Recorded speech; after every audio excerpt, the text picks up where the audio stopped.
প্রেসের সামনে কথা বলতে,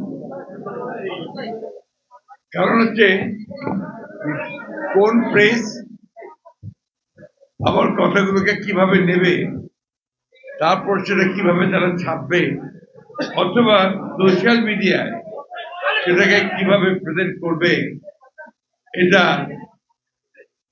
আমাদের জন্য, যারা আমরা রাজনীতি করি, আমাদের জন্য সত্যি একটা চিন্তার বিষয়। কারণ ইদানিং কালে চরিত্র হনন করবার যে প্রবণতা বিশেষ করে সোশ্যাল মিডিয়াতে দেখা দিয়েছে, এটাতে চিন্তিত না হয়ে উপায় নেই। যাই হোক, বাংলাদেশের সংবাদ মাধ্যমের স্বাধীনতার বিষয়টা কোনো নতুন নয়। আমরা যারা বাংলাদেশের স্বাধীনতার পক্ষে কাজ করেছি সেই 60-এর দশক থেকে, তখন থেকে এই বিষয়টাকে সবচেয়ে সামনে এসেছে এবং পাক শাসকদের, পাকিস্তান শাসকদের বিরুদ্ধে সেই সময়েও আমরা কথা বলেছি, আন্দোলন করেছি, কাজ করেছি। একটা সুবিধা ছিল যে তখন সংবাদ মাধ্যমের একটা নিজস্ব সক্রিয়তা ছিল, যেখান দিয়ে তাদেরকে কোনো গোষ্ঠীভুক্ত করা অতটা সহজ হতো। বরঞ্চ আমি যেটা বলতে চাই সেটা হচ্ছে তাদের সেই দেশপ্রেম, আন্তরিকতা এবং দায়িত্ববোধ আমার কাছে মনে হয়েছে যে অনেক উঁচু দরের ছিল। বর্তমান প্রেক্ষাপটে সংবাদপত্রের স্বাধীনতা নিঃসন্দেহে আগের চেয়ে বেড়েছে, এবং আমি আজকে যেটা পত্রিকায় দেখলাম যে আন্তর্জাতিক আপনার মানদণ্ডে প্রায় 16 ভাগ স্বাধীনতা বেড়েছে।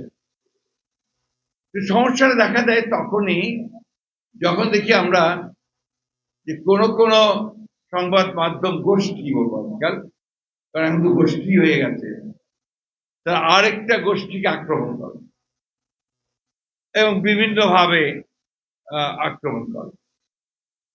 কোন জায়গায় দেখা যায় যে কোন রাজনৈতিক গোষ্ঠীও সেটার সঙ্গে যুক্ত হয় এবং বিভিন্ন রকম রাজনৈতিক কর্মসূচি করতে পারে।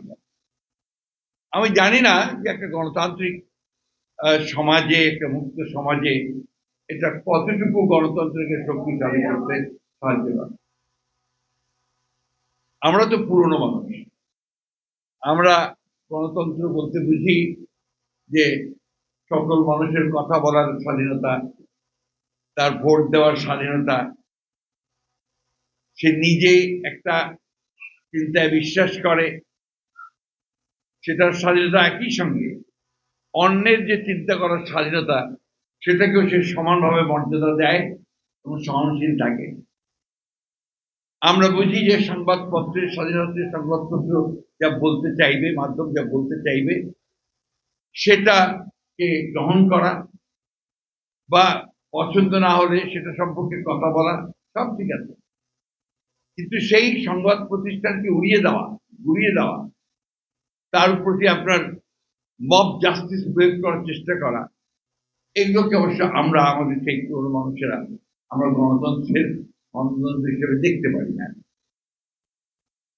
আমাদের কাছে 1971 সালের স্বাধীনতা যুদ্ধ একটা বিশাল ব্যাপার, ওটাকে কেন্দ্র করে আবর্তিত হয় আমাদের চিন্তা।